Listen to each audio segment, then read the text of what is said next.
But here's what I'm saying. As human beings, we all have a breaking point to where we say, I'm out. To where we throw up the deuces and we say, you know what, you've gone too far. Anybody ever had any relationships like that in your life to where maybe you've stuck it out a little bit with friends and you say, you know what, you've gone too far. I am out. This is why it's great to know God. He'll never say, I'm out. He'll never say, you've gone too far. He will stick it out with you. God saw all of the bad stuff, but he still hung around and wanted to know us and watch us grow. You understand that?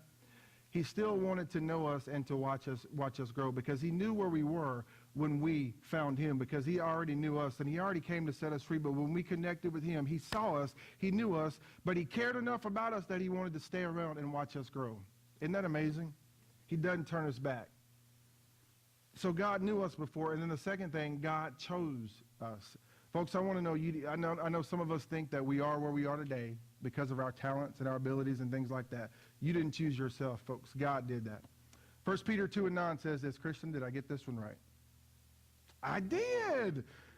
It says, but you are not like that, for you are a chosen people. What kind of people? Come on, what kind of people? It says you are a royal priest, a holy nation, God's very own possession. As a result, you can show others the goodness of God, for he called you out of darkness into his wonderful light. So God knew you, and God also chose you. Listen, I want you to know, it's good to have, people in earth that choose you, but you ought to be excited that God chose you. You understand what I'm saying? And watch this in John 15:15, it says this. He says, I no longer call you slaves because a master doesn't confide in his slaves. Now you are my friends, since I have told you everything the Father told me. Listen, it's good to have earthly friends, but how many of you know when God makes a statement that we are his friends, that's something big. That's something big when God says, you are my friends. 15:16 says this. He says, you did not choose me. I chose you. He says, I appointed you to go and produce lasting fruit. We talked about fruit a lot around here, so that the Father will give you whatever you ask for using my name. What name? The name that chose you. He says, you didn't choose me, I chose you. So why is it important for God to know that God chose you? It changes how you respond, folks, to those who did not choose you and call you. You understand what I'm saying? It changes how you respond to that.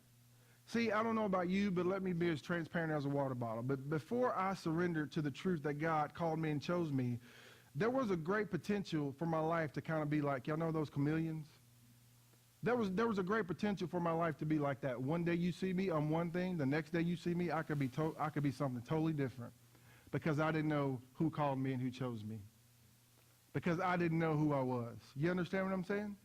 So when you understand that it was God that called you and that God chose you, all of a sudden you figure out who you are. And now it doesn't really matter what those that didn't call me or chose me have to say, because now I know who. Has anybody ever experienced that moment to where you were just kind of tossed to and fro about, okay, who am I today? Who am I tomorrow? No. Now that I know who God chose me, I know who I am. We were always trying to live up to what somebody else called us and chose us to be. You understand that? I say this story off. I tell this story here, and I'll say it again since my brother's in the house. He'll understand what I'm talking about today. When we were growing up, people always just tell my mom this. She had 3 boys. Well, she has 3 boys, and they'd see us. Oh, those boys are so cute. They're going to be heartbreakers. So guess what we ended up being? You know what I'm saying? Because we didn't know what God had called us and told us we were. You understand what I'm saying? And so until I figure that out, you start trying to be all this stuff that everybody told you. You understand, but okay, it's kind of like kids. You know how sometimes we try to tell our kids, what they're going to be until they really figure out what God told them to be. You understand how that works sometimes? Like right now, I got a girl that's about to graduate, and her mom tries to spend all of her energy trying to tell her what she's going to... I'm just trying to tell her what she's going to be. But that could be God influence. That's not what I'm saying. I'm just trying to use the analogy. You're going to this college. You're going to do this. You're going to do... But how many of you know that sometimes God will say, you know what? This is who I want you to be. And so sometimes here's what happens. Even us as grown folk, people try to tell us, well, you're going to be this in this company, you're going to be this. And so we end up chasing all these other things, and we forget about God's got an identity for us, right? He's got a destiny for us, right? He's the one that has the last word about what we're going to be.